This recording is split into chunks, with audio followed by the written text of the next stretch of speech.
ஆண்டவரே, இந்த கூடுகையை ஆண்டவரே உம்முடைய நாமத்தை பிரஸ்தாவப்படுத்த நீங்கள் நடத்தி தருகிறதற்காய் உமக்கு ஸ்தோத்திரம் அப்பா. 4வது வருடத்தில் ஆண்டவரே இந்த மே மாதம் 5ஆம் தேதி இரவு வேளையில் ஆண்டவரே நாங்கள் ஒன்றாக கூடி ஆண்டவரே உம்முடைய நாமத்தை பிரஸ்தாவப்படுத்த எங்களுக்கு நீங்கள் கிருபை செய்கிறதற்காய் உமக்கு ஸ்தோத்திரம் அப்பா. எல்லா அனுகூலங்களையும் எங்களுக்கு தந்திருக்கிறீர். ஒலிகள் நல்ல முறையில் அமைத்து தந்திருக்கிறீர். நல்ல முறையில் நாங்கள் ஆண்டவரே இங்கே ஜெபிப்பதற்காக கூடாரத்தை போட்டு தந்திருக்கிறீர். எல்லாரும் நாங்கள் ஒன்றாக கூடி ஜெபிக்க எங்களுக்கு கிருபை செய்கிறதற்காய் உமக்கு ஸ்தோத்திரம் ஆண்டவரே அப்பா. இன்றைய தினமும் ஆண்டவரே இந்த வார்த்தைகளை நீங்கள் என்னோடிருந்து பேசுங்கப்பா. இங்கே என்ன வார்த்தைகள் தேவையோ அந்த வார்த்தைகளை என்னோடிருந்து நீங்கள் பேசுங்கப்பா. மீட்பர் இயேசுவின் மூலம் ஜெபங்கேளும் நல்ல பிதாவே, ஆமீன். கர்த்தருக்கு ஸ்தோத்திரம், கர்த்தருக்கு ஸ்தோத்திரம், கர்த்தருக்கு ஸ்தோத்திரம். நீங்கள் உங்கள் அனைவரையும் இன்றைய தினமும் பார்ப்பதிலே மட்டற்ற மகிழ்ச்சி அடைகிறேன். உங்கள் அனைவருக்கும் நான் மனமார்ந்த நன்றியை தெரிவித்துக் கொள்கிறேன். இன்றைய தினம் கர்த்தர் நமக்கு கொடுக்கப்பட்டிருக்கிற வேத வசனம் யாத்திராகமம் 15:26 வசனம். நானே உன் பரிகாரியாகிய கர்த்தர், நானே உன் பரிகாரியாகிய கர்த்தர், நான் உங்களுக்கு சுகம் தருகிற கர்த்தர். பொருளாதார பிரச்சனைகளாக இருந்தாலும், நோய் நொடிகளாக இருந்தாலும், வேலை வாய்ப்புகளாக இருந்தாலும் நமக்கு பல பிரச்சனைகள் வரும். அந்த பிரச்சனைகளிலிருந்தெல்லாம் விடுதலையை தருகிறவர், சுகத்தை தருகிற கர்த்தர் என்று இங்கே நாம் பார்க்கிறோம். யாத்திராகமம் 15வது அதிகாரத்தில் இஸ்ரவேல் ஜனங்கள் எகிப்தை விட்டு வெளியேறி செங்கடலை தாண்டி வருகிறார்கள். வரும்போது எல்லாருமே புகழ்ந்து இஸ்ரவேல் ஜனங்கள் தேவனை புகழ்ந்து பாடுகிறதை நாம் யாத்திராகமம் 15வது அதிகாரத்தை வாசிக்கும் போது தெரிந்து கொள்ளலாம். உமக்கு ஒப்பானவர் யார்? இந்த தேவர்களுக்கு மத்தியில் உமக்கொப்பான தேவர்கள் யார் என்று எல்லாருமே புகழ்ந்து பாடுகிறார்கள். மோசேயின் சகோதரி மிரியமும் பெண்களும் உமக்கு ஒப்பானவர் யார் என்று தம்புருவோடும் மேளதாளத்தோடும் பாடுகிறதை நாம் இந்த அதிகாரத்தில் பார்க்கலாம். ஆனால் அதை பாடி முடிந்த உடனடியாக அவர்கள் பிரயாணம் பண்ணுகிறார்கள். 3 நாள் பிரயாணம் பண்ணும்போது அவர்களுக்கு தண்ணி கிடையாது. அவர்களுக்கு வாழ்க்கையிலே தண்ணி, அவர்களுக்கு எந்த இடத்திலும் தண்ணி இல்லை. தண்ணி இல்லாத காரணத்தினால் அவர்கள் வருத்தப்படுகிறார்கள், சஞ்சலப்படுகிறார்கள், துக்கப்படுகிறார்கள். அப்போதுதான் மாரா என்ற இடத்தில் வரும்போது அவர்களுக்கு தண்ணீர் கிடைக்கிறது. அந்த தண்ணீர் குடிக்கும்போது கசப்பாக இருக்கிறது. கசந்த தண்ணி ஆனதினால் அந்த இடத்திற்கு மாரா என்று பெயரிடுகிறார்கள். மாரா என்று பெயரிட்டு அவர்கள் மோசையோடு முறுமுறுக்கிறார்கள். எங்களுக்கு தண்ணி குடிப்பதற்கு இல்லையே என்று மோசே கர்த்தரோடு முறையிடும் போது கர்த்தர் ஒரு மரத்தை காண்பிக்கிறார். அந்த மரத்தை காண்பித்ததும் அந்த மரத்தை வெட்டி அந்த கசந்த தண்ணீரில் போடும்போது தண்ணீர் மதுரமாகிறது. நாம் கசப்பான வாழ்க்கையை மதுரமாக்க கர்த்தரால் கூடும். கர்த்தரால் கூடாதது எதுவும் இல்லை. யாத்திராகமம் 16வது அதிகாரம் 26வது வசனம். நீ உன் தேவனாகிய கர்த்தரின் சத்தத்தை கவனமாய் கேட்டு அவர் பார்வைக்கு செம்மையானவைகளை செய்து அவர் கட்டளைகளுக்கு செவி கொடுத்து அவருடைய நியமங்கள் யாவையும் கை கொண்டால் நான் எகிப்தியருக்கு வரப்பண்ணின வியாதிகளில் ஒன்றையும் உனக்கு வரப்பண்ணேன். நானே உன் பரிகாரியாகிய கர்த்தர் என்றார். நானே உன் பரிகாரியாகிய கர்த்தர் என்று இங்கே கர்த்தர் இஸ்ரவேல் ஜனங்களோடு பேசுகிறதை நாம் பார்க்கிறோம். அவர் நமக்கு பரிகாரியாக இருக்க வேண்டும் என்றால் அதற்கு முன்பாக அவர் பேசுகிறார். நீ உன் தேவனாகிய கர்த்தரின் சத்தத்தை கவனமாய் கேட்டு அவர் பார்வைக்கு செம்மையானவைகளை செய்து அவர் கட்டளைகளுக்கு செவி கொடுத்து அவருடைய நியமங்கள் யாவையும் கை கொண்டால் நான் எகிப்தியருக்கு வரப்பண்ணின வியாதிகளில் ஒன்றையும் உனக்கு வரப்பண்ணேன். நானே உன் பரிகாரியாகிய கர்த்தர் என்று அவர் சொல்கிறார். நமக்கு இங்கே புதிய ஏற்பாட்டு பகுதியிலே வரும்போது யோவான் அதிகாரம் 9வது வசனம், யோவான் 9வது அதிகாரம் 1 முதல் 7 வசனங்களை நாம் வாசிக்கிறேன். அவர் அப்புறம் போகையில் பிறகு குருடனாகிய ஒரு மனிதனை கண்டார். அப்பொழுது அவருடைய சீசர்கள் அவரை நோக்கி, ரபி, இவன் குருடனாய் பிறந்தது யார் செய்த பாவம்? இவன் செய்த பாவமோ இவனை பெற்றவர்கள் செய்த பாவமோ என்று கேட்டார்கள். இயேசு பிரதியுத்தரமாக, இது இவன் செய்த பாவமும் அல்ல, இவனை பெற்றவர்கள் செய்த பாவமும் அல்ல, தேவனுடைய கிரியைகள் இவனிடத்தில் வெளிப்படும் பொருட்டு இப்படி பிறந்தான். பகற்காலம் இருக்கும் மட்டும் நான் என்னை அனுப்பினருடைய கிரியைகளை செய்ய வேண்டும். ஒருவனும் கிரியை செய்யக்கூடாத ராக்காலம் வருகிறது. நான் உலகத்தில் இருக்கையில் உலகத்திற்கு ஒளியாய் இருக்கிறேன் என்றார். இவைகளை சொல்லி அவர் தரையிலே துப்பி உமிழ்நீரினால் சேறுண்டாக்கி அந்த சேற்றை குருடனுடைய கண்களில் மேல் பூசி, நீ போய் சீலோவாம் குளத்திலே கழுவு என்றார். சீலோவாம் என்பதற்கு அனுப்பப்பட்டவன் என்று அர்த்தமாம். அப்படியே அவன் போய் கழுவி பார்வை அடைந்தவனாய் திரும்பி வந்தான். யோவான் சுவிசேஷத்திலே 7 அற்புதங்கள் செய்கிறதை இயேசு செய்கிறதை எழுதியிருக்கிறார். இதில் ஒரு அற்புதம்தான் இந்த பிறவி குருடனுக்கு பார்வை கொடுக்கிறது. பிறவியிலே அவன் குருடனாக இருக்கிறான். பிறவியிலே குருடனாக இருக்கிறவனை இயேசு காண்கிறார். இது இயேசு கிறிஸ்து சிலுவையில் அறையப்படுவதற்கு 6 மாதத்திற்கு முன்பாக எருசலேம் தேவாலயத்திலே வைத்து நடக்கிற சம்பவம் ஆகும். அப்பொழுது அவருடைய சீசர்கள் அவரை நோக்கி, ரபி, இவன் குருடனாய் பிறந்தது யார் செய்த பாவம்? இவன் செய்த பாவமோ இவனை பெற்றவர்கள் செய்த பாவமோ என்று கேட்டார்கள். இயேசு அதற்கு பதிலாக, இது இவன் செய்த பாவமும் அல்ல, இவனை பெற்றவர்கள் செய்த பாவமும் அல்ல, தேவனுடைய கிரியைகள் இவனிடத்தில் வெளிப்படும் பொருட்டு இப்படி பிறந்தான் என்றான்.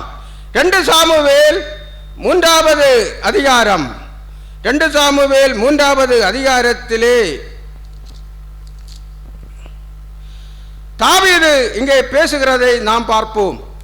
தாவீது அதை கேட்டபோது, நேரின் குமாரனாகிய அப்னேரின் இரத்தத்திற்காக என் மேலும் என் ராஜ்யத்தின் மேலும் கர்த்தருக்கு முன்பாக என்றைக்கும் பழியில்லை. அது யோபாவுடைய தலையின் மேலும் அவன் தகப்பன் குடும்பத்தின் மேலும் சுமந்திருப்பதாக. யோபாவின் வீட்டாரிலே பிரேமியக்காரன் என்றால் பைத்தியக்காரன், குஷ்டரோகியும், கோல் ஊன்றி நடக்கிறவனும், பட்டயத்தால் விழுகிறவனும், அப்பம் குறைச்சல் உள்ளவனும் ஒரு காலும் ஒளிந்து போவதில்லை என்றான். தாவீது இங்கே சொல்லுகிறான், யோபாபு தாவீதினுடைய இராணுவத்திற்கு படை தளபதியாக இருக்கிறான். அங்கே தாவீது யோபாவை பார்த்து யோபாவின் குடும்பத்திற்கு இந்த பழியை போடுகிறான். ஆனால் இதே சம்பவம் யோபாவுடைய குடும்பத்தில் 30 தலைமுறை வரை நடந்ததாக வரலாற்று ஆசிரியர்கள் சொல்லுகிறார்கள். யாத்திராகமம் 20வது அதிகாரம், யாத்திராகமம் 20வது அதிகாரத்திலே பிதாக்களுடைய அக்கிரமத்தை பிள்ளைகளிடத்தில் 3ஆம் 4ஆம் தலைமுறை மட்டும் விசாரிக்கிறவராயிருக்கிறேன். பிதாக்களுடைய அக்கிரமத்தை பிள்ளைகளிடத்தில் 3ஆம் 4ஆம் தலைமுறை மட்டும் விசாரிக்கிறவராய் இருக்கிறேன். என்னிடத்தில் அன்பு கூர்ந்து என் கற்பனைகளை கை கொள்ளுகிறவர்களுக்கு 1000 தலைமுறை மட்டும் இரக்கம் செய்கிறவனாய் இருக்கிறேன். ஆண்டவரிடத்திலே அன்பு கூர்ந்து அவருக்கு பிரியமாக வாழும்போது 1000 தலைமுறை மட்டும் இரக்கம் செய்கிறவராக இருக்கிறேன் என்று நாம் இங்கே யாத்திராகம பகுதியை படிக்கும்போது நாம் தெரிந்து கொள்ளலாம். 4வது வசனம், யோவான் 9வது அதிகாரம் 4வது வசனம், பகற்காலம் இருக்க மட்டும் நான் என்னை அனுப்பினருடைய கிரியைகளை செய்ய வேண்டும், ஒருவரும் கிரியை செய்யக்கூடாத ராக்காலம் வருகிறது. பகற்காலம் என்று சொன்னால் இயேசு கிறிஸ்து சிலுவையில் அறையப்படும் காலம் வரை உள்ள காலத்தை தான் இங்கே பகற்காலம் மட்டும் என்று குறிப்பிடுகிறார். ஒருவரும் கிரியை செய்யக்கூடாத காரியம் இவர் சிலுவை அண்டைக்கு அறைந்த பிறகுதான், அந்த காலத்தை தான் ஒருவரும் கிரியை செய்யக்கூடாத காரியம். இவர் சிலுவையில் அறையும் வரை அநேகம் அதிசயங்களையும் அற்புதங்களையும், அநேகருக்கு நோய்களை தீர்க்கிறார், பாவங்களிலிருந்து பாவத்திலிருந்து விடுதலையை கொடுக்கிறார், பிசாசுகளை துரத்துகிறார், குருடர்களுக்கு பார்வை கொடுக்கிறார், முடவர்களை நடக்க வைக்கிறார், வாய் பேசாதவர்களை வாய் பேச வைக்கிறார். இப்படி அநேக அதிசயங்கள் அற்புதங்களை இவர் செய்து கொண்டிருக்கிறதை பார்க்கிறோம். நான் உலகத்தில் இருக்கையில் உலகத்திற்கு ஒளியாயிருக்கிறேன் என்றார். உலக மக்களுக்கு ஒளியாக, வெளிச்சமாக, பிரகாசமாக நான் இருக்கிறேன் என்று இங்கே கூறுகிறதை பார்க்கிறோம். இவைகளை சொல்லி அவர் தரையிலே துப்பி உமிழ்நீரினால் சேறுண்டாக்கி அந்த சேற்றை குருடனுடைய கண்களில் மேல் பூசி, நீ போய் சீலோவாம் குளத்திலே கழுவு என்றார். நீ போய் சீலோவாம் குளத்திலே கழுவு என்றார். சீலோவாம் என்பதற்கு அனுப்பப்பட்டவன் என்று அர்த்தமாம். அப்படியே அவன் போய் கழுவி பார்வை அடைந்தவனாய் திரும்பி வந்தான். இது எங்கே நடக்கிறது? எருசலேம் தேவாலயத்திலே நடக்கிறது. 38 வருஷம் நோய்வாய்ப்பட்டிருந்த அந்த 38 வருஷம் நோய்வாய்ப்பட்டிருந்த நடக்க முடியாமல் இருந்த அந்த நோயாளி பெதஸ்தா குளத்தண்டிலே அந்த தேவாலயத்தின் நாட்டுவாசல் பக்கத்திலே படுத்திருந்தவன். இந்த குருடன் தேவாலயத்திலே பிச்சை எடுத்துக் கொண்டிருக்கிறான். இவன் ஒரு பிறவியிலே குருடனாக இருக்கிறதை நாம் பார்க்கிறோம். அந்த பிறவி குருடனை இயேசு சென்று சந்திக்கிறார். இயேசு சென்று சந்தித்து, உனக்கு பார்வை அடைய வேண்டுமா என்று கேட்கும்போது அவன் பார்வை அடைய வேண்டும் என்று சொல்கிறதை நாம் பார்க்கிறோம். இவனுக்கு உமிழ்நீரை எடுத்து சேறுண்டாக்கி கண்ணிலே அப்படியே வைக்கிறார். இவன் பார்வை இல்லாதவன், தேவாலயத்தை காணாதவன், சூரியனை காணாதவன், மரஞ்செடி கொடி மனிதர்களை ஒன்றுமே இந்நாள் வரைக்கும் காணாதவன். இந்த குருடர்களை என்ன சொல்வார்கள் என்று சொன்னால், இவன் சபிக்கப்பட்டவன், தேவனால் சபிக்கப்பட்டவன் என்று அங்கே உள்ள யூதர்கள், பரிசேயர், வேதபாரகர்கள் அவர்கள் எல்லோரும் இவர்களை கல்லால் எறிவார்கள். இவர்களை சமுதாயத்திலே மதிக்க மாட்டார்கள். இவர்களுடைய மனசு எவ்வளவு வேதனையாக இருக்கும், இவர்கள் எவ்வளவு கஷ்டப்படுவார்கள், இவர்களுடைய வாழ்வாதாரங்கள் இல்லாமல் இவர்கள் ரொம்ப கவலையோடு கஷ்டங்களோடு, இவர்கள் பிறவியிலே குருடனாக பிறந்ததிலிருந்து இவர் கவலை கஷ்டங்களோடு வாழ்கிற ஒரு மனிதனை போய் இயேசு சந்திக்கிறார். இயேசு மன துருக்கமுள்ளவர், இயேசு இரக்கமுள்ளவர். இயேசு ஏழைகள், இந்த சமுதாயத்திலே யாரை மனிதர்கள் உயர்ந்த மனிதர்கள் ஏழைகளை ஒதுக்கப்பட்டிருப்பார்கள், அவர்களை வீட்டில் நடையில் ஏற்ற மாட்டார்கள். அப்படி யார் மக்களை ஒதுக்கப்பட்ட மக்கள் இருக்கிறார்களோ அவர்களை இயேசு தேடி சென்று அவர்களை அரவணைக்கிறதை நாம் பார்க்கிறோம். இவனுக்கு கண்ணிலே சேறுண்டாக்கி பூசும்போது சொல்கிறார், நீ சீலோவாம் குளத்திலே போய் கழுவு என்று. சீலோவாம் குளம் நடந்து போக வேண்டும் என்று சொன்னால் அது 1 கிலோமீட்டர் போக வேண்டும். இந்த சீலோவாம் குளத்தை எசேக்கியா ராஜாதான், நாம் வேதத்தில் படிக்கும்போது பழைய ஏற்பாட்டிலே எசேக்கியா ராஜாதான் இந்த சீலோவாம் குளத்தை வெட்டி இருப்பார். இந்த சீலோவாம் குளம் என்றது தேவாலயம் எருசலேமின் உயர்ந்த பகுதியிலே, இந்த மோரியா மலையிலே உயர்ந்த பகுதியிலே தேவாலயம் இருக்கிறது. அதனுடைய கீழ்ப்பக்கத்தில் தாவீதின் அரண்மனை இருக்கிறது. அதனுடைய கீழ்ப்பக்கத்திலே, தெற்கு பக்கத்திலே, கீழ்ப்பக்கத்திலே தான் இந்த சீலோவாம் குளம் இருக்கிறது. அவன் இறங்கி அப்படி நடந்து இரக்கத்தில் நடந்து செல்ல வேண்டும். அவன் இரக்கத்தில் நடந்து அவன் அப்படியே போய் யார்கிட்டையாவது கேட்டாவது எப்படியாவது போய் சீலோவான் குளத்திலே போய் இயேசுவின் வார்த்தைக்கு கீழ்ப்படிந்து அவன் கழுவுகிறான். கழுவும் போது அவனுக்கு பார்வை கிடைக்கிறது. கழுவும் போது அவனுக்கு பார்வை கிடைக்கிறது. அவன் வந்து என்னென்ன கீழ்ப்படுகிறான், இயேசுவின் வார்த்தைக்கு கீழ்ப்படுகிறான். கீழ்ப்படுகிறதுனால தான் அவனுக்கு பார்வை கிடைக்கிறது. நாமும் இயேசுவினுடைய வார்த்தைக்கு கீழ்ப்படியும் போதுதான், நாம் வார்த்தையை விசுவாசிக்கும் போதுதான் நமக்கு ஆசீர்வாதங்கள் கிடைக்கும். இந்த சீலோவாம் குளத்திற்கு போய் கண்களை கழுவும் போது இவனுக்கு பார்வை கிடைக்கிறது. இந்த குருடன் அந்த இடத்திலே இருந்திருந்தால் இவனுக்கு பார்வை கிடைக்குமா? கிடைக்காது. அந்த இடத்தில் அவன் நடந்து இயேசுவின் வார்த்தைக்கு கீழ்ப்படிந்து நடந்து போகிறான். 2 ராஜாக்கள் 5வது அதிகாரத்திலே நாகமான் என்று ஒரு குஷ்டரோகி இருக்கிறான். அவன் சீரிய தேசத்தின் படை தளபதி, சீரிய தேசத்தில் உள்ள அரசனுடைய படை தளபதி. அவனுக்கு குஷ்டரோகம் வருகிறது. அந்த குஷ்டரோகத்தை அவன் சுகப்படுத்த அவன் அங்கே இருந்து அந்த அரசன், சீரிய தேசத்து அரசனுடைய கடிதத்தை வாங்கி இங்கே இஸ்ரவேல் தேசத்து அரசனிடத்தில் கொண்டு கொடுக்கும் போது இஸ்ரவேல் தேசத்து அரசன், நான் என்ன உன்னுடைய குஷ்டரோகத்தை போக்க நான் கடவுளா என்று கேட்கிறான். அதன் பிறகு எலிசா தீர்க்கதரிசி இவனை வரவழைத்து, எலிசா தீர்க்கதரிசி இடத்தில் போகும்போது யோர்தானிலே போய் 7 தரம் மூழ்கு என்று எலிசா சொல்கிறார். இவன் அதற்கு கீழ்ப்படிந்து, எலிசா தீர்க்கதரிசியின் வார்த்தைக்கு கீழ்ப்படிந்து யோர்தான் நதியிலே போய் 7 தரம் மூழ்கி எழும்பும் போது அவனுடைய குஷ்டரோகம் நீங்குகிறது. கீழ்ப்படிய வேண்டும்.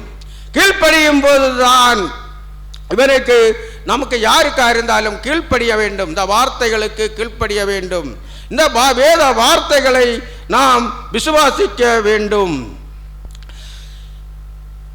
விசுவாசம் என்பது நமக்கு எல்லாம் புரிந்த பிறகு, எல்லாம் வெற்றி ஆன பிறகு நம்ம நம்புவது அல்ல. விசுவாசம் எல்லாம் நடக்குவதற்கு முன்பாக நாம் எல்லாம் நடக்கும், நன்மை வரும், கர்த்தர் நமக்கு நடத்துவார், இயேசு நடத்துவார் என்று விசுவாசத்தோடு வாழுகிறது தான் நமக்கு விசுவாசம். யோனா 1வது அதிகாரம் 9வது வசனம். அதற்கு அவன், நான் எபிரெயன், சமுத்திரத்தையும் பூமியை உண்டாக்கின பரலோகத்தின் தேவனாகிய கர்த்தரிடத்தில் பயபக்தி உள்ளவன் என்றான். இந்த யோனா வந்து யெரொபெயாம் மன்னர் காலத்திலே தீர்க்க தரிசனம் சொல்கிறவன். அவன் என்ன சொல்கிறானோ அது அப்படியே நடக்கும். அப்படிப்பட்ட ஒரு நல்ல ஒரு தீர்க்க தரிசிதான் இந்த யோனா. ஆனால் அவன் கடவுளுடைய வார்த்தைக்கு கீழ்ப்படியவில்லை. கர்த்தர் யோனாவை பார்த்து சொல்கிறார், நீ நினிவேக்கு போய் நினிவே மக்கள் மனம் திரும்ப பிரசங்கம் பண்ணு. இவன் எங்கே போகிறான்? யோப்பா பட்டணத்தில் போய் கப்பல் பிடித்து தர்சீசுக்கு போகிறான். தர்சீசுக்கு போகும்போது தான் கப்பலில் அங்கே பிரச்சனை வருகிறது. புயல் காற்றில் அந்த கப்பல் கடல் அலையிலே சிக்குகிறது. எல்லோரும் மாண்டு போவோம் என்று எல்லோரும் பயப்படுகிறார்கள். அப்போது அவர்கள் போய் யோனாவிடத்திலே கேட்கும் போதுதான் யோனா சொல்கிறான், நான் எபிரெயன், சமுத்திரத்தையும் பூமியை உண்டாக்கின பரலோகத்தின் தேவனே கர்த்தரிடத்தில் பயபக்தி உள்ளவன் என்றான். நம்முடைய சமுதாயத்தில் அநேகம் பேர் இயேசுவே என்று பேசுவார்கள், கர்த்தாவே என்று பேசுவார்கள், கர்த்தருக்கு ஸ்தோத்திரம் என்று பேசுவார்கள். ஆனால் அவர்களிடத்தில் நான் பயபக்தி உள்ளவன், கர்த்தருக்கு பிரியமாக வாழ்கிறவன் என்று சொல்கிறதை அநேகம் பேரை நான் பார்த்திருக்கிறேன், கேட்டிருக்கிறேன். போனில் பேசும்போது நம்ம முதல்ல ஒரு ஆளை பேசும்போது அவர்கள் நம்மளை அபகரிப்பதற்காக கர்த்தருக்கு ஸ்தோத்திரம், இயேசுவுக்கு ஸ்தோத்திரம் என்று பேசுவார்கள். நாம் உடனே அவர்களை நம்புவோம், இவர்கள் நல்லவர்கள், நல்ல மனிதர்கள் என்று நம்புவோம். அவர்கள் பிறகு கொஞ்சம் காலம் தாண்டும் போதுதான் தெரியும் இவர்கள் நம்மை அபகரிக்கதான் இப்படி இயேசுடைய வார்த்தையை சொல்லி நம்மளோடு பேசினார்கள் என்று நாம் புரிந்து கொள்ள முடியும். அநேகர் இப்படிதான் வாழ்ந்து கொண்டிருக்கிறார்கள். இயேசுவை சொல்லுவார்கள், நான் இயேசுவுக்கு உண்மையானவன் என்று சொல்லுவார்கள்.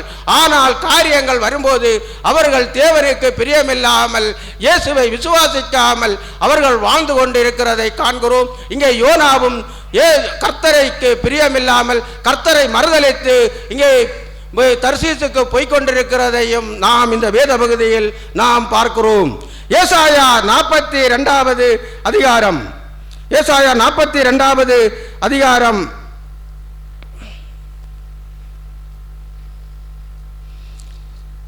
6-7 வசனம். நீர் குருடனுடைய கண்களை திறக்கவும் கட்டுண்டவர்களை காவலிலிருந்தும் இருளில் இருக்கிறவர்களை சிறைச்சாலையிலிருந்தும் விடுவிக்கவும். நீர் குருடனுடைய கண்களை திறக்கவும் கட்டுண்டவர்களை காவலில் இருந்தும் இருளில் இருக்கிறவர்களை சிறைச்சாலையிலிருந்தும் விடுவிக்கவும். கர்த்தராகிய நான் நீதியின்படி உம்மை அழைத்து உம்முடைய கையை பிடித்து உம்மை தற்காத்து உம்மை இனத்திற்கு உடன்படிக்கையாகவும் ஜாதிகளுக்கு ஒளியாகவும் வைக்கிறேன். இயேசு கிறிஸ்துவை குறித்து ஏசாயா 42வது அதிகாரத்தில் 6வது 7வது வசனங்களை இப்படி எழுதப்பட்டுள்ளதை இந்த குருடன் பார்க்கிறான். அவர்கள் தேவப்பிரமாணத்தை யார் மூலமாவது படித்து இவன் கேட்டு இயேசுவை இவன் நன்றாக அறிந்திருந்த ஒரு மனிதனாக நாம் பார்க்கிறோம். உள்ளத்திலே நமக்கு விசுவாசம் இருந்தால் போதாது, அந்த விசுவாசத்தை நாம் செயல்படுத்த வேண்டும். விசுவாசத்தை நாம் செயல்படுத்த வேண்டும். கடவுளை உண்மையாக நாம் நம்ப வேண்டும். கடவுளுக்கு பிரியமாக நாம் வாழ வேண்டும். யாக்கோபு 2வது அதிகாரம் 17வது வசனம் இவ்வாறு சொல்கிறது, அப்படியே விசுவாசமும் கிரிகைகள் இல்லாதிருந்தால் தன்னிலே தானே செத்ததாயிருக்கும். விசுவாசம் கிரியை செய்ய வேண்டும். விசுவாசத்தின் மூலம் நாம் காரியங்களை நாம் செய்ய வேண்டும். இல்லை என்று சொன்னால் அது செத்த விசுவாசமாக இருக்கும் என்று யாக்கோபு எழுதியிருக்கிறதை நாம் பார்க்கிறோம். அவன் குருடன், அவனுக்கு சீலேயாம் குளத்திற்கு போவதற்கு வழி தெரியாது. மக்கள் அவனை கேலி செய்திருக்கலாம். ஆனால் விசுவாசம் தடைகளை கடந்து செல்ல வேண்டும். என்ன தடைகள் வந்தாலும், நமக்கு என்ன பிரச்சனைகள் வந்தாலும் நாம் தேவனை விசுவாசித்து இயேசுவை விசுவாசித்து நாம் கடந்து செல்ல வேண்டும். அந்த இடத்திலே நாம் உட்காரக்கூடாது. வாழ்க்கையில் தேவனிடத்திலிருந்து வருகிற ஆசீர்வாதம் எளிதான பாதையிலே கிடைக்காது. அன்பானவர்களே, இந்த பிறவி குருடனை குறித்து இங்கே நாம் பார்த்தோம். இங்கே நானே உன் பரிகாரியாகிய கர்த்தர் என்று சொல்லி அந்த வசனத்தின் மூலம் அந்த பிறவி குருடனுக்கு சீலேயாம் குளத்திலே போய் கழுவினதும் அவனுக்கு பார்வை அடைந்ததை நாம் பார்த்தோம். இனி நாம் மத்தேயு அதிகாரம் பேதுருவின் மாமி காய்ச்சலிலிருந்து சுகப்படுகிற காரியத்தை நாம் பார்ப்போம். மத்தேயு 8:14-15 வசனங்கள்.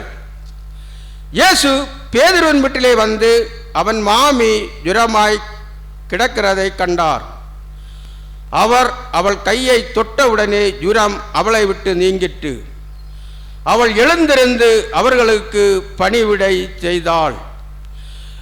இது கப்பர்நகூம் பகுதியிலே இயேசு மினிஸ்ட்ரி ஊழியம் தொடங்கின முதல் ஒரு 6 மாதம் ஆகும்போது நடக்கிற சம்பவம் தான்.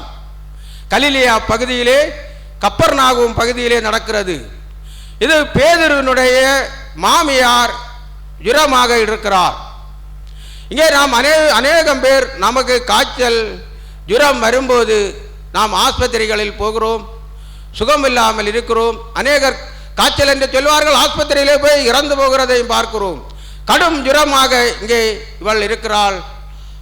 ஆஸ்பத்திரியில் போய் நாம் சுகப்பட்டு வருவதற்கு 1 வாரம் ஆகும். வந்து பின்னையும் நம் சரீரம் சரியாக நம்முடைய அன்றாட வேலைகளை செய்வதற்கு மீண்டும் 1 வார காலமாகும்.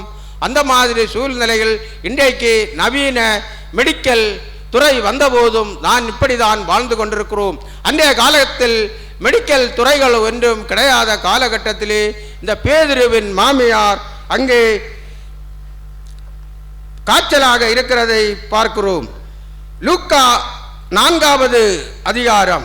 இதை லூக்காவும் மென்ஷன் பண்ணி இருக்கிறார்கள். லூக்கா அதிகாரத்திலும் இதை நாம் பார்க்கலாம். லூக்கா அதிகாரத்தில் 38வது வசனம், 39வது வசனம். பின்பு அவர் எபேலேத்தை விட்டு புறப்பட்டு சீமோன் வீட்டில் பிரவேசித்தார். சீமோனுடைய மாமி கடும் ஜுரமாய் கிடந்தாள். அவளுக்காக அவரை வேண்டிக் கொண்டார்கள். அவர் அவளிடத்தில் குனிந்து நின்று ஜூரம் நீங்கும்படி கட்டளையிட்டார். அது அவளை விட்டு நீங்கிற்று. உடனே எழுந்திருந்து அவர்களுக்கு பணிவிடை செய்தாள். கர்த்தர் குனிந்து நின்று கட்டளையிட்டதும் அந்த ஜுரம் விலகி போகிறது. அந்த ஜுரம் நீங்கினதும் அவர்களுக்கு பணிவிடை செய்கிறார். பணிவிடை செய்ய வேண்டும். கர்த்தர் மூலம் நமக்கொரு நன்மை கிடைத்தால், கர்த்தர் மூலம் நமக்கொரு ஆசீர்வாதம் கிடைத்தார், நாம் கர்த்தருக்காக சுவிசேஷ பிரசங்கத்தை நாம் அறிவித்து அநேகருக்கு நாம் நன்மை செய்யக்கூடியவர்களாக நாம் வாழ வேண்டும். மார்க்கு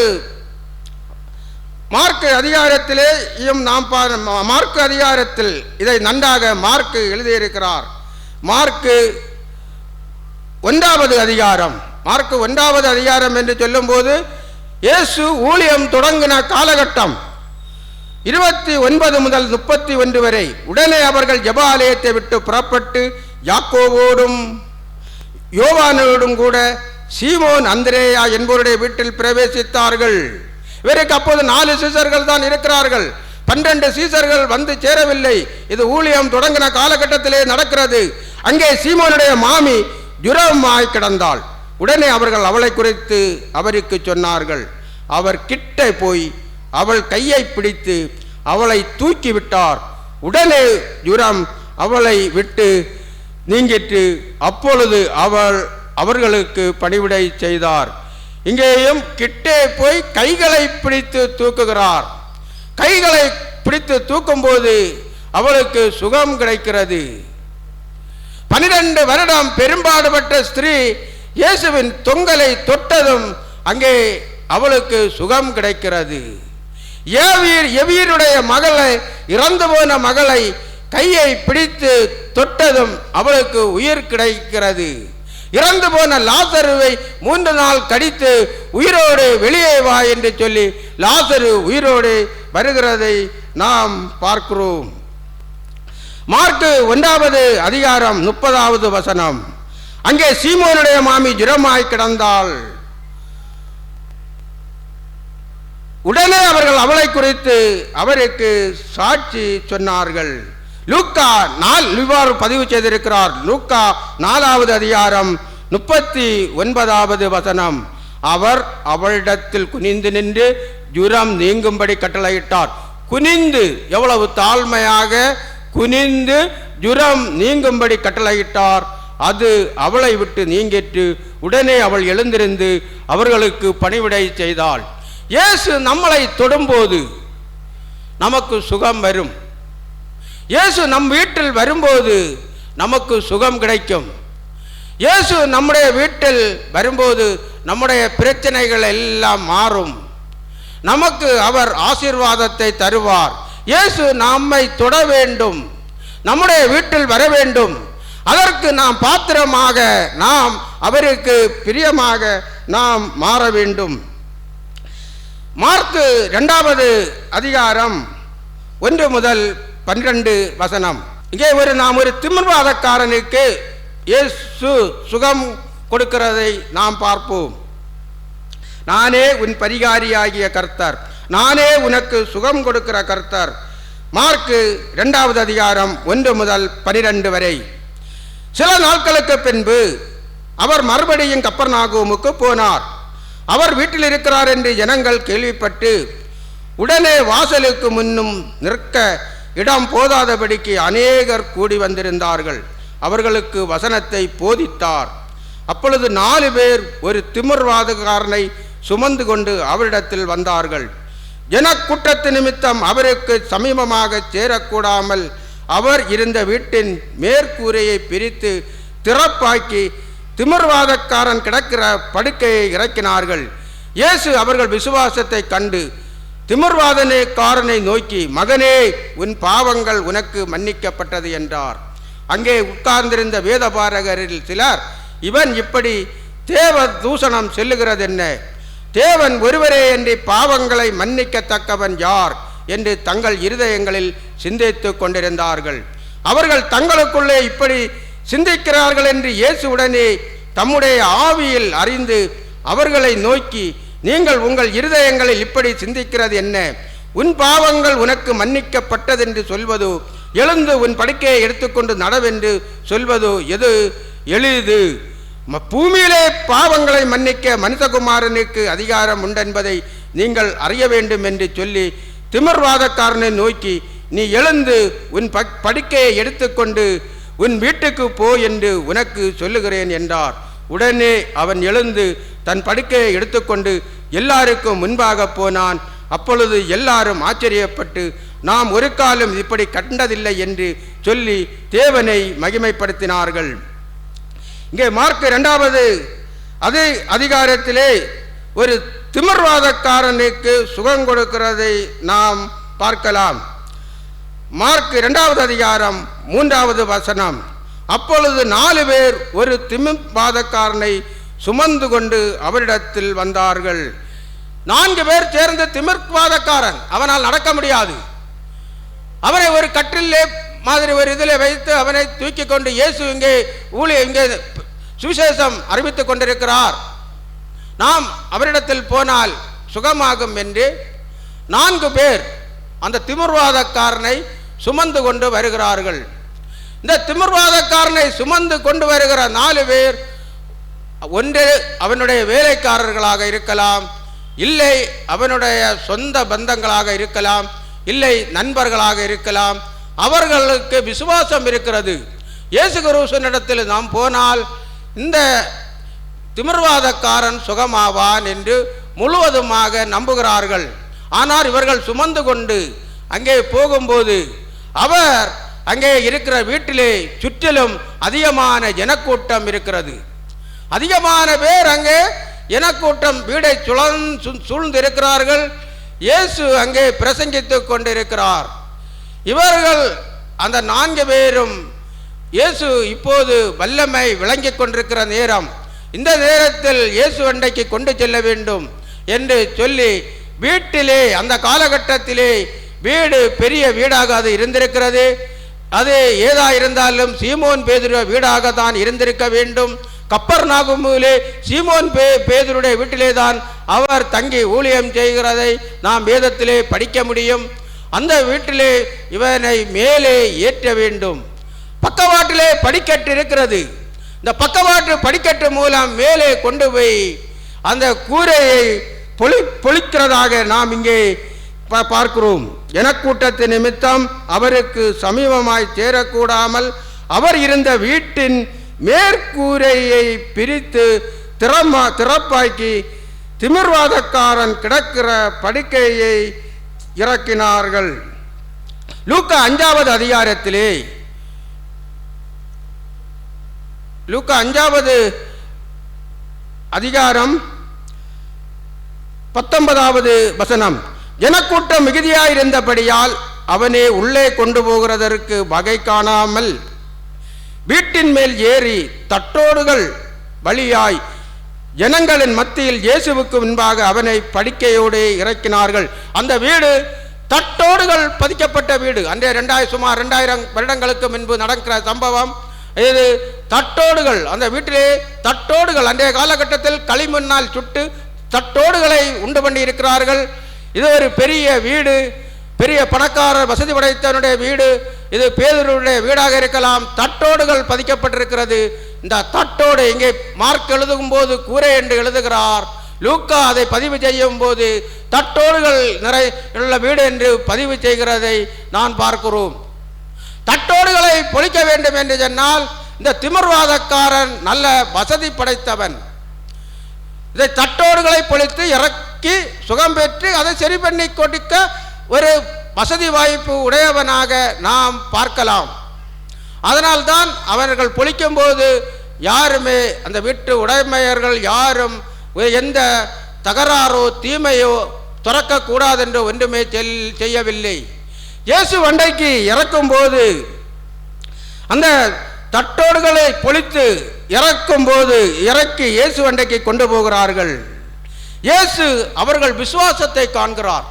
4 பேர் சுமந்து கொண்டு வருகிறார்கள், கூரையை பொழிக்கிறார்கள், என் முன்னே இறக்கிறார்கள். அப்போது எவ்வளவு விசுவாசம் இவர்களுக்கு இருக்கிறது என்று விசுவாசத்தை இயேசு அவர்கள் விசுவாசத்தை கண்டு திமிர்வாதக்காரனை நோக்கி, மகனே, உன் பாவங்கள் மன்னிக்கப்பட்டது என்றார். அங்கே உட்கார்ந்திருந்த வேதபாரகரில் சிலர், இவர் ஊழியங்கள் தொடங்கின காலகட்டம், அநேகருக்கு சுகம் கிடைக்கிறது, பிசாசுகளை துரத்துகிறார், அநேக நோய்களிலிருந்து விடுதலை கிடைக்கிறது. அப்போது அந்த யூதர்களில் உள்ள பரிசேயர், வேதபாரகர், சதுசேயர் இவர்களெல்லாம் இயேசுவை ஏதாவது குற்றம் கண்டுபிடிக்க வேண்டும் என்று சொல்லி இவர் எங்கே போகிறாரோ அங்கே எல்லாம் இவர்களும் சென்று கொண்டிருப்பார்கள். அங்கேதான் இங்கே வேதபாரகர் இவர்களெல்லாம் உட்கார்ந்து கொண்டிருக்கிறார்கள். இவர் இப்படி தேவதூஷணம் சொல்லுகிறது என்ன? தேவன் ஒருவனே அன்றி பாவங்களை மன்னிக்கத்தக்கவர் யார் என்று தங்கள் இருதயங்களில் சிந்தித்துக் கொண்டிருந்தார்கள். இயேசுவை அவர்கள் தேவனாக ஒரு பொருட்டாக மதிக்கவில்லை. மதிக்காமல் அவர்கள் உள்ளத்திலே சிந்திக்கிறார்கள், இவன் யார்? இவருடைய பாவங்களை மன்னிக்க நியாயப்பிரமாணத்திலே எழுதப்பட்டுள்ளது, பாவங்களை மன்னிக்க தேவன் ஒருவருக்கே அதிகாரம் உண்டென்று. அதனால் தான் இவர்கள் சிந்தித்துக் கொண்டிருக்கிறார்கள். அவர்கள் தங்களுக்குள்ளே இப்படி சிந்திக்கிறார்கள் என்று இயேசு உடனே தம்முடைய ஆவியில் அறிந்து அவர்களை நோக்கி, நீங்கள் உங்கள் இருதயங்களில் இப்படி சிந்திக்கிறது என்ன? உங்கள் பாவங்கள் உனக்கு மன்னிக்கப்பட்டது என்று சொல்வதோ, எழுந்து படுக்கை எடுத்துக்கொண்டு நடவென்று சொல்வதோ எது எளிது? அவர்கள் முன்பே இந்த வேதபாரகர், பரிசேயர், சதுசேயர்களுடைய முன்பில் அவர்களிடத்தில் ஒரு அற்புதத்தை காட்ட வேண்டும். இயேசு அவர்களிடத்தில் அற்புதத்தை காட்டத்தான் இவரிடத்தில் உன் பாவங்கள் மன்னிக்கப்பட்டது, நீ எழுந்து படுக்கை எடுத்துக்கொண்டு நட என்று அங்கே சொல்கிறதை நாம் பார்க்கிறோம். பூமியிலே பாவங்களை மன்னிக்க மனுஷகுமாரனுக்கு அதிகாரம் உண்டென்பதை நீங்கள் அறிய வேண்டும் என்று சொல்லி திமிர்வாதக்காரனை நோக்கி, நீ எழுந்து உன் படுக்கையை எடுத்துக்கொண்டு உன் வீட்டிற்கு போ என்று உனக்கு சொல்லுகிறேன் என்றார். உடனே அவன் எழுந்து தன் படுக்கையை எடுத்துக்கொண்டு எல்லாருக்கும் முன்பாக போனான். அப்பொழுது எல்லாரும் ஆச்சரியப்பட்டு, நாம் ஒரு காலம் இப்படி கண்டதில்லை என்று சொல்லி தேவனை மகிமைப்படுத்தினார்கள். அப்போஸ்தலர் 13வது அதிகாரம், அப்போஸ்தலர் 13வது அதிகாரம் 38-39 வசனம். ஆதலால் சகோதரரே, இவர் மூலமாய் உங்களுக்கு பாவ மன்னிப்பு உண்டாகும் என்று அறிவிக்கப்படுகிறது என்றும், இவர் மூலம் என்றால் இயேசு மூலமாய் உங்களுக்கு பாவ மன்னிப்பு உண்டாகும் என்று அறிவிக்கப்படதென்றும், மோசேயின் நியமப்பிரமாணத்தினாலே நீங்கள் எவைகளிலிருந்து விடுதலையாகி நீதிமான்களாக்கப்படக்கூடாதிருந்ததோ, விசுவாசிக்கிறவன் எவனும் அவைகளினின்று இவராலே விடுதலையாகி நீதிமானாக்கப்படுகிறான் என்று உங்களுக்கு தெரிந்திருக்க கடவது. விசுவாசிக்கிறவன் எவனும் நீதிமானாவான். இயேசுவை விசுவாசிக்கிறவர்கள் நீதிமானாக அவர்களுடைய பாவங்களை மன்னித்து அவர்களை இயேசு நீதிமான்களாக ஆக்குவார் என்று நாம் இங்கே பார்க்கிறோம். அப்போஸ்தலர் 10வது அதிகாரம் 43வது வசனம். அப்போஸ்தலர் 10வது அதிகாரம் 43வது வசனம். அவரை விசுவாசிக்கிறவன் எவனோ, இயேசு கிறிஸ்துவை விசுவாசிக்கிறவன் எவனோ அவன் அவருடைய நாமத்தினாலே பாவ மன்னிப்பை பெறுவான் என்று தீர்க்கதரிசிகள் எல்லாரும் அவரை குறித்தே சாட்சி கொடுக்கிறார்கள் என்றான். இயேசு கிறிஸ்துவை விசுவாசிக்கிறவர்கள் பாவ மன்னிப்பை பெறுவார்கள். இந்த திமிர்வாதக்காரன் பாவத்து நிமித்தம்தான் இவனுக்கு திமிர்வாதமாக படுத்திருக்கிறான். ஆனால் அவர்கள் இயேசு கிறிஸ்துவை விசுவாசிக்கிறார்கள். 4 பேர் விசுவாசித்து, அந்த நோயாளியும் விசுவாசித்து, அந்த வீட்டிற்குள்ளே போக ஆட்கள் எனக்கூட்டம் பெருகி இருந்த இடத்தில் இவர்கள் பக்கவாட்டு சுவர் வழியாக மேலே ஏற்றி தட்டோடுகளை பொழித்து இயேசு அண்டைக்கு இறக்கும்போது அவனுக்கு சுகம் கிடைக்கிறது. இயேசு அவர்களுக்கு அந்த விசுவாசத்தை கண்டு சுகம் கொடுக்கிறதை நாம் பார்க்கிறோம். எபேசியர் அதிகாரம் 1:7. எபேசியர் 1வது அதிகாரம் 7வது வசனம். அவருடைய கிருபையின் ஐஸ்வரியத்தின்படியே இவருடைய இரத்தத்தினாலே பாவ மன்னிப்பாகிய மீட்பு இவருக்குள் நமக்கு உண்டாயிருக்கிறது. இயேசு கிறிஸ்துவின் கிருபையின் ஐஸ்வர்யத்தின்படியே இவருடைய இயேசு கிறிஸ்துவின் இரத்தத்தினாலே பாவ மன்னிப்பாகிய மீட்பு இவருக்குள் நமக்கு உண்டாயிருக்கிறது. இயேசு கிறிஸ்துவுக்குள் நமக்கு உண்டாயிருக்கிறது என்று எபேசியரிலே நாம் இங்கே படிக்கிறோம். எபேசியர் 4:32 ஒருவருக்கொருவர் தயவாயும் மன உருக்கமாயும் இருந்து கிறிஸ்துவுக்குள் தேவன் உங்களுக்கு மன்னித்தது போல நீங்களும் ஒருவருக்கொருவர் மன்னியுங்கள். இயேசு கிறிஸ்து இடத்தில் நாம் போகும்போது நம்முடைய பாவங்களை எல்லாம் மன்னித்து நமக்கு இரக்கம் செய்தது போல நாமும் ஒருவரை ஒருவர் நேசித்து ஒருவருக்கு ஒரு அன்பு, ஒருவருக்கு ஒரு தயை செய்து, ஒருவருக்கு ஒரு இரக்கம் செய்து வாழ வேண்டும் என்று இங்கே நாம் எபேசியருக்கு பவுல் அப்போஸ்தலர் எழுதும்போது எழுதியிருக்கிறதை நாம் பார்க்கிறோம். யாத்ராகமம் 34வது அதிகாரம், யாத்ராகமம் 34வது அதிகாரத்திலே 6-7 இவ்வாறு சொல்லுகிறது. கர்த்தர் அவனுக்கு முன்பாக கடந்து போகிற போது, மோசேக்கு முன்பாக கர்த்தர் கடந்து போகிற போது அவர் கர்த்தர் இரக்கமும் கிருபையும் நீடிய சாந்தமும் மகா தயையும் சத்தியமும் உள்ள தேவன். அவர் இரக்கமுள்ளவர், கிருபை உள்ளவர், நமக்கு கிருபையை தரக்கூடியவர், நீடிய சாந்தம் மகா தயையும் சத்தியமும் உள்ள தேவன், 1000 தலைமுறைகளுக்கு இரக்கத்தை காக்கிறவர். ஆண்டவர் 1000 தலைமுறைகளுக்கு இரக்கத்தை காக்கிறவர் என்று நாம் இங்கே பார்க்கிறோம். மத்தேயு 12வது அதிகாரத்திலே 31-32 மத்தேயு 12வது அதிகாரம் 31-32. ஆதலால் இயேசு கிறிஸ்து இங்கே பேசுகிறார். ஆதலால் நான் உங்களுக்கு சொல்லுகிறேன், எந்த பாவமும் எந்த தூசணமும் மனுஷனுக்கு மன்னிக்கப்படும், ஆவியானவருக்கு விரோதமான தூசணமோ மனுஷருக்கு மன்னிக்கப்படுவதில்லை.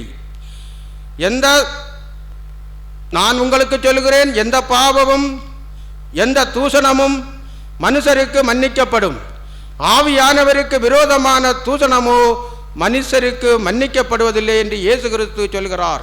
எவனாகிலும் மனுஷகுமாரனுக்கு விரோதமான வார்த்தை சொன்னால் அது அவனுக்கு மன்னிக்கப்படும். எவனாகிலும் பரிசுத்த ஆவிக்கு விரோதமாக பேசினால் அது இம்மையிலும் மறுமையிலும் அவனுக்கு மன்னிக்கப்படுவதில்லை. நாம் பரிசுத்த ஆவியானவருக்கு விரோதமாக செயல்படக்கூடாது. அவருக்கு பிரியமான முறையில் வாழ்ந்தாதான் நம்முடைய பாவங்களை மன்னித்து நமக்கு ஆசீர்வாதங்களை நமக்கு தருவார்.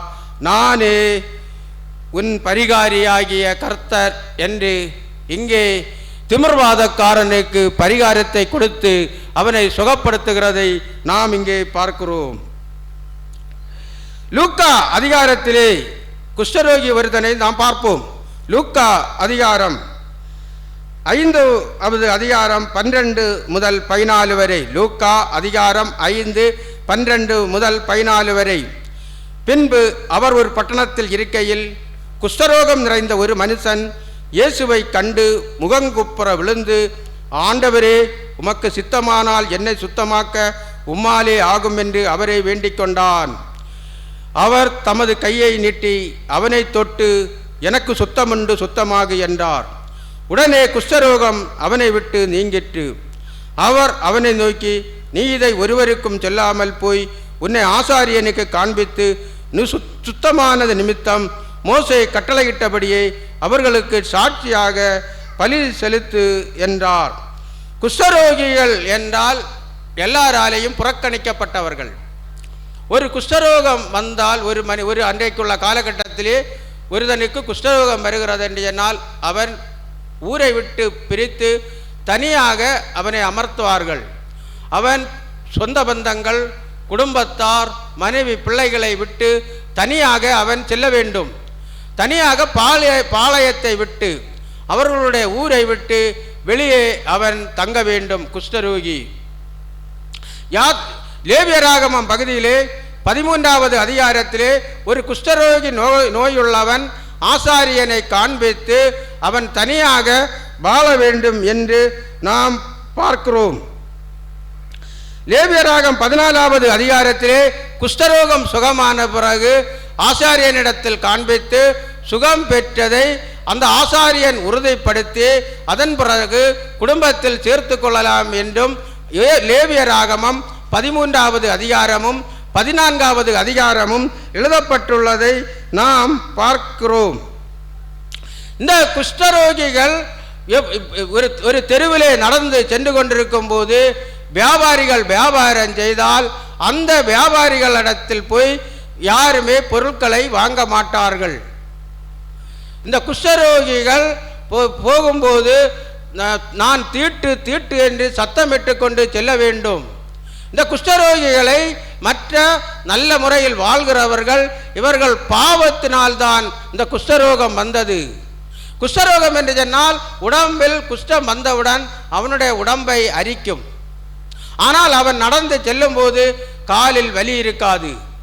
இரவு நேரத்தில் தூங்கும்போது எலி ஏதாவது கடித்து விரலை கொண்டு போனாலும் அவனுக்கு தெரியாது, அது வலி இருக்காது. அவனுக்கு அந்த சரீரத்தை அரிக்கும். பாவம் செய்தவன் தான் குஷ்டரோகி ஆகிறான் என்று எல்லோரும் அந்த காலகட்டத்தில் நம்பிக்கொண்டிருந்தார்கள். இந்த குஷ்டரோகம் பிடித்தவர்களை ஊருக்கு வெளியே வைத்திருந்தார்கள். அவன் வீட்டிற்குள்ளே வரக்கூடாது, சொந்த பந்தங்களோடு பழகக்கூடாது, யாரிடமும் பேசக்கூடாது. இவன் தனிமையான வாழ்க்கையை வாழ்ந்து, இவன் கடினமான வாழ்க்கையை வாழ்ந்து, இந்த குஷ்டரோகம் உள்ளவர் அநேகம் பேர் அன்றைய காலகட்டத்தில் இருந்தார்கள். இப்போது நமக்கு மருந்துகள் கண்டுபிடித்து குஷ்டரோகம் எங்கேயாவது ஒன்றோ ரெண்டோ தான் காணும். இப்போது குஷ்டரோகத்துக்கு மருந்து கண்டுபிடித்தார்கள். ஆனால் அன்றைக்கு மருந்து இல்லை. மற்றவர்களுக்கு பரவக்கூடாது என்றுதான் தேவன் குஷ்டரோகிகள் மற்றவர்களுக்கு எல்லாரும் பரவி அழிந்து போவார்கள் என்றுதான் தேவன் இந்த குஷ்டரோகியை பாளையத்துக்கு புறம்பே வைத்திருக்க வேண்டும் என்று சொன்னார்.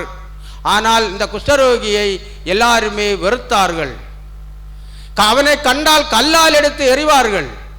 அவனை ஒரு மனிதனாக பொருட்டாகவே மதிக்க மாட்டார்கள்.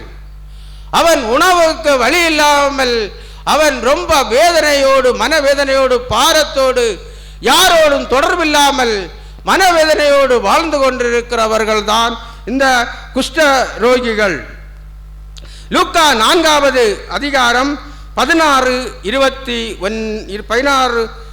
முதல் 21 வரை. தாம் வளர்ந்த ஊராகிய நாசரேத்துக்கு அவர் வந்து தம்முடைய வழக்கத்தின்படியே ஓய்வு நாளில் ஜெப ஆலயத்திலே பிரவேசித்து வாசிக்க எழுந்து நின்றார். அப்பொழுது ஏசாயா தீர்க்கதரிசியின் புஸ்தகம் அவரிடத்தில் கொடுக்கப்பட்டது. அவர் புஸ்தகத்தை விரித்தபோது கர்த்தருடைய ஆவியானவர் என் மேல் இருக்கிறார், தரித்திரருக்கு சுசேஷத்தை பிரசங்கிக்கும்படி என்னை அபிஷேகம் பண்ணினார்.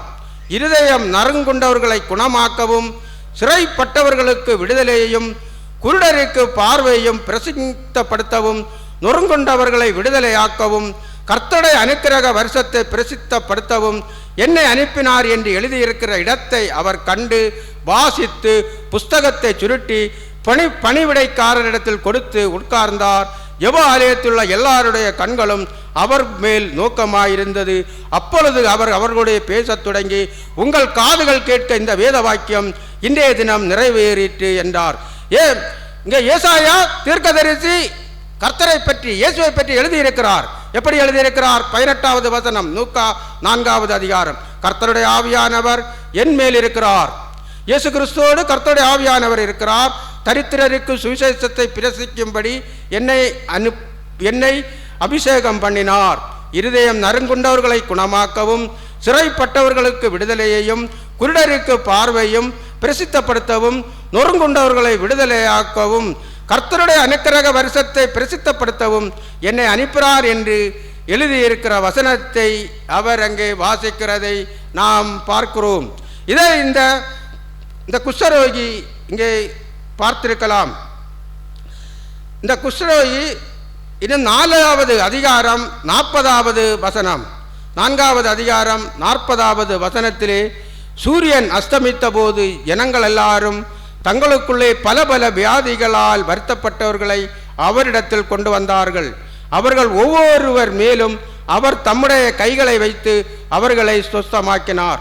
சூரியன் உதிக்கும் போது காலை வேளையிலேயே அநேகர் நோய்வாய்ப்பட்டவர்கள் எல்லாம் இயேசு இடத்தில் வருகிறார்கள். பல பல நோய்கள், பல பல வியாதிகள் உள்ளவர்கள் அங்கே கொண்டு வந்து ஒருவன் மேலும் அவர் தம்முடைய கைகளை வைக்கும்போது எல்லாரும் சொஸ்தமாகி விடுதலையாகி போய்கொண்டிருக்கிறதை இந்த குஷ்டரோகம் பிடித்த மனிதன் காண்கிறான், கேள்விப்படுகிறான். மத்தேயு 8வது அதிகாரத்திலே 8வது அதிகாரம் 2வது வசனம். மத்தேயு 8வது அதிகாரம் 2வது வசனம். அப்பொழுது குஷ்டரோகி ஒருவன் வந்து அவரை பணிந்து, ஆண்டவரே, உமக்கு சித்தமானால் என்னை சுத்தமாக்க உம்மால் ஆகும் என்றார். ஆண்டவரே, உமக்கு சித்தமுண்டென்றால் என்னை சுத்தமாக்க முடியும். இவன் ஏன் ஏசாயா தீர்க்கதரிசியின் புஸ்தகத்தை இவர் வாசிக்கிறதை கேள்விப்படுகிறான். லூக்கா 4வது அதிகாரம் 40வது வசனத்திலே அநேகருக்கு நோய்களை சுகமாக்கி கொடுக்கிறதை கேள்விப்படுகிறான். ஆனால் இயேசு அண்டைக்கு இவன் போகிறான். ஆனால் எல்லாராலேயும் ஒதுக்கப்பட்ட ஒரு மனிதன். ஊருக்குள்ளே அவன் வர முடியாது. பாளையத்துக்கு புறம்பே இருக்க வேண்டும். ஆரும் அவனை தொடக்கூடாது, இவனும் யாரையும் தொடக்கூடாது. ஆனால் இவன் இயேசு அண்டைக்கு போகிறான். ஆனால் இயேசு இவனை அரவணைக்கிறார். மார்க்கு அதிகாரத்தை நாம் வாசிக்கும் போது, மார்க்கு அதிகாரம் 1வது அதிகாரம் 39 முதல் 45 வரை, மார்க்கு 1:39 முதல் 45 வரை, கலிலியா நாடெங்கும் அவர்களுடைய ஜெபாலயங்களில் அவர் பிரசங்கம் பண்ணிக்கொண்டும் பிசாசுகளை துரைத்து கொண்டும் இருந்தார். அப்பொழுது குஷ்டரோகி ஒருவன் அவரிடத்தில் வந்து அவர் முன்பாக முழங்கால் படியிட்டு, உமக்கு சித்தமானால் என்னை சுத்தமாக்க உம்மால் ஆகும் என்று வேண்டிக் கொண்டான். இயேசு மனதுருகி கையை நீட்டி அவனை தொட்டு, எனக்கு சுத்தமுண்டு, சுத்தமாகு என்றார்.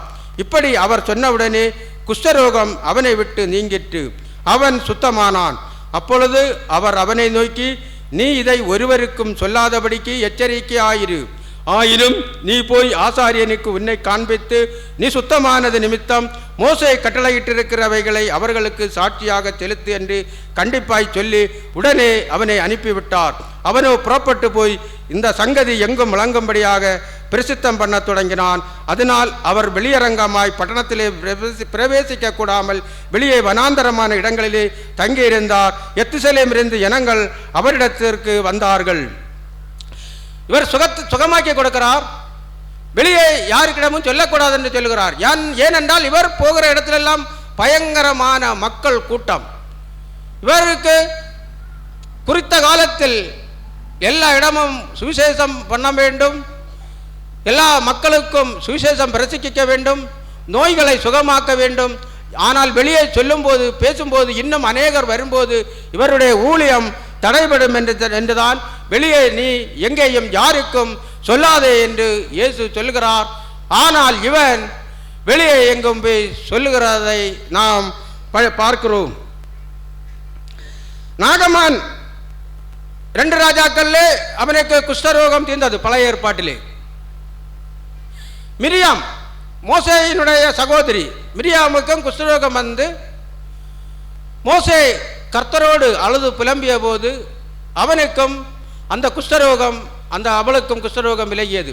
பழைய ஏற்பாட்டிலே பார்க்கும்போது நாகமானுக்கும் இந்த மிரியாம் 2 பேருக்கும் தான் குஷ்டரோகம் நீங்கியதை நாம் பைபிளில் வாசிக்கிறோம். ஆனால் இங்கே இந்த குஷ்டரோகம் பிடித்தவன், லேவியராகமம் 13வது அதிகாரத்தை நாம் வாசிக்கும் போது, லேவியராகமம் 13வது அதிகாரம் 45-46 வசனம். அங்கே தேவன் பிரமாணம் கொடுத்திருக்கிறார்.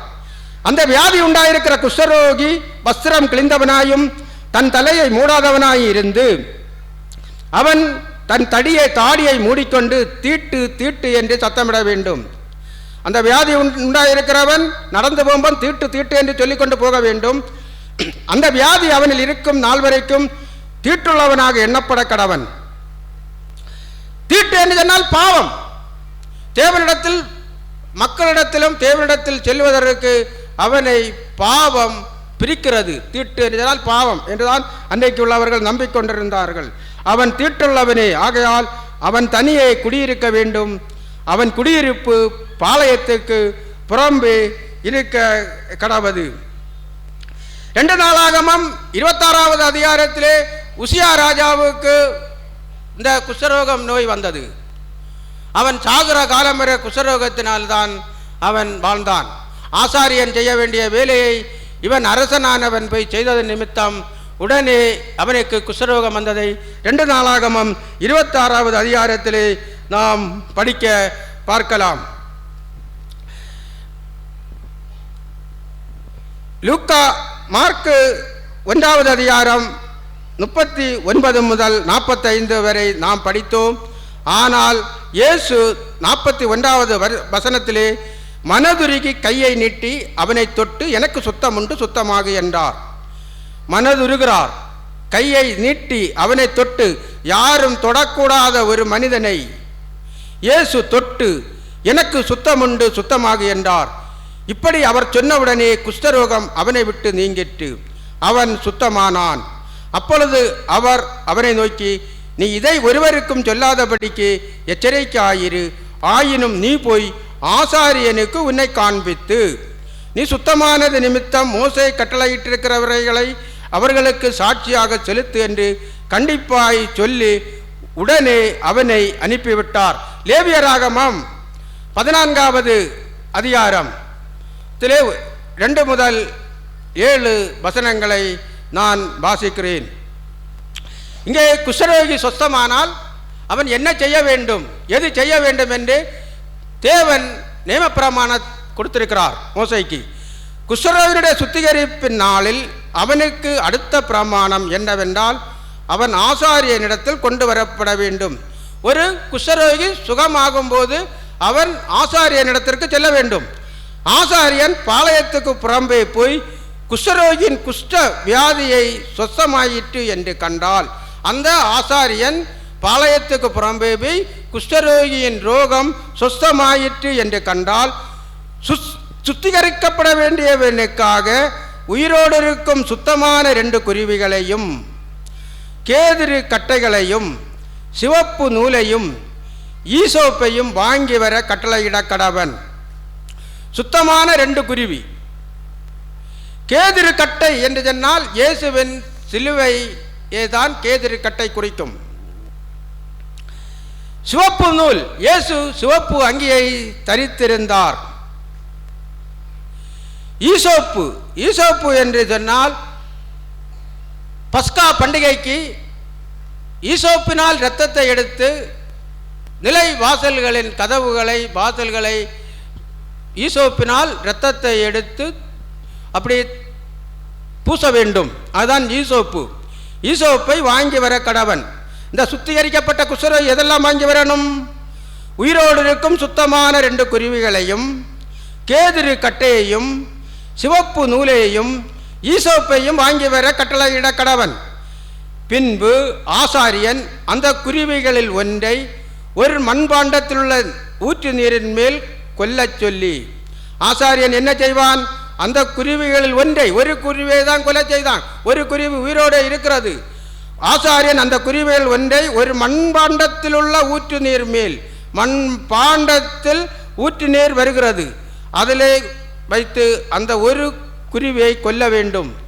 உயிருள்ள குருவியையும் கேதுரு கட்டையையும் சிவப்பு நூலையும் ஈசோப்பையும் எடுத்து இவைகளையும் உயிருள்ள குருவியையும் ஊற்று நீர் மேல் கொல்லப்பட்ட குருவியின் இரத்தத்தினாலே தேய்த்து, அந்த கேதுரு கட்டையையும் சிவப்பு நூலையும் ஈசோப்பையும் எடுத்து இவைகளையும் உயிருள்ள குருவியையும், இந்த எதெல்லாம் கேதுரு கட்டை, சிவப்பு நூல், ஈசோப்பு, உயிருள்ள குருவி, இவைகளை ஊற்று நீர் மேல் கொல்லப்பட்ட குருவியின் இரத்தத்தினாலே அந்த உயிரோடு இருக்கிற குருவியையும் இரத்தத்தினாலே தேய்க்க வேண்டும்.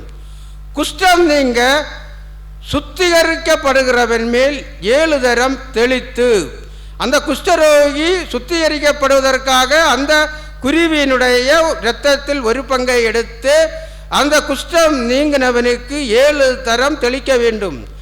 அவனை சுத்தம் பண்ணி உயிருள்ள குறியை வெளியிலே விட்டுவிட கடவன். அவனே சுத்தம் பண்ணி இந்த உயிருள்ள குருவியை வெளியே விட்டுவிட வேண்டும், அது பறந்து செல்லும். அதே போலேதான் இயேசு கிறிஸ்து நமக்காக பலியாகி இரத்தம் சிந்தி நாம் விடுதலையாகி இன்று நாம் ஒரு சுதந்திரமான மனிதர்களாக வாழுகிறதை தான் இங்கே நாம் பார்க்கிறோம்.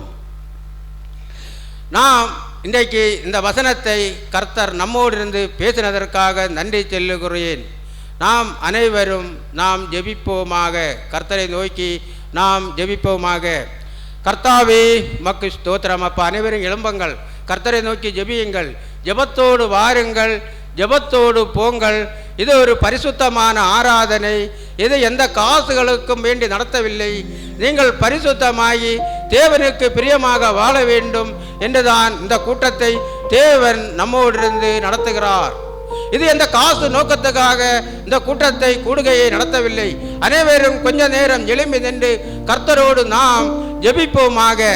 கர்த்தாவே உமக்கு ஸ்தோத்திரம். அப்பா ஆண்டவரே உமக்கு ஸ்தோத்திரம். அப்பா ஆண்டவரே, நான் உன் பரிகாரியாகிய கர்த்தர் என்று நீங்கள் சொல்லீரே. அப்பா ஆண்டவரே, இங்கே நாம் 4 வேத பாடங்களை படிக்க நாங்கள் கேட்க எங்களுக்கு கிருபை செய்தீரப்பா. பிறவி குருடனுக்கு சீலேயாம் குளத்திலே கண்ணை கழுவும் போது பார்வை கொடுத்த பரிகாரியாகிய கர்த்தாவே, பேதுருவின் மாமி காய்ச்சலிலிருந்து அவள் சுகமாக பரிகாரியாகிய கர்த்தாவே, ஆண்டவரே இயேசப்பா, அப்பா இந்த திமிர்வாதக்காரனை உம்மை விசுவாசித்து வந்த திமிர்வாதக்காரனுக்கு சுகத்தை கொடுத்து அவன் உடனடியாக நடக்க அவனுடைய பாவத்தை மன்னித்து சுகம் கொடுத்த பரிகாரியாகிய கர்த்தாவே, அப்பா இந்த குஷ்டரோகியை ஆண்டவரை தொட்டு சுகப்படுத்திய கர்த்தாவே, அப்பா நீங்கள் எவ்வளவு பெரியவர். அப்பா நீங்கள் எங்களுக்கு பரிகாரியாக இருக்கிறதற்காய் உமக்கு ஸ்தோத்திரம். அப்பா நாங்கள் ஆண்டவரே எல்லாராலும் வெறுக்கப்பட்ட அந்த பிச்சைக்காரன் குருடனை போலவும் ஜுரம் பிடித்தர் நாங்கள் காய்ச்சல் பிடித்தவர்களைப் போல நிம்மதி இல்லாமல் இருக்கிற எங்களை ஆண்டவரே, அப்பா பிறவி குருடனை போலவும் ஆண்டவரே திமிர்வாதக்காரனை நாங்கள் நடந்து தெரிய முடியாதவர்களைப் போல இருக்கிற எங்களை ஆண்டவரே குஷ்டரோகம் போல வியாதிப்பட்டு ஆண்டவரே பாவத்தில் வாழ்ந்த எங்களை மீட்டெடுத்த கர்த்தாவே உமக்கு ஸ்தோத்திரம். அப்பா எங்களை மீட்டெடுத்த தேவனே உமக்கு ஸ்தோத்திரம். ஆண்டவரே உமக்கு ஸ்தோத்திரம். அப்பா இந்த கூட்டத்தை எங்களுக்கு நடத்தி தந்து உதவினீர். எங்களுக்கு இங்கே வந்திருக்கிறவர்கள் அநேகம் பேர் ஆண்டவரே நோய்வாய்ப்பட்டவர்கள் இருக்கலாம், பிறவியிலே குறைபாடுகள் உள்ளவர்கள் இருக்கலாம். ஆண்டவரே எல்லாம் சுகப்படுத்தி தாருங்கப்பா.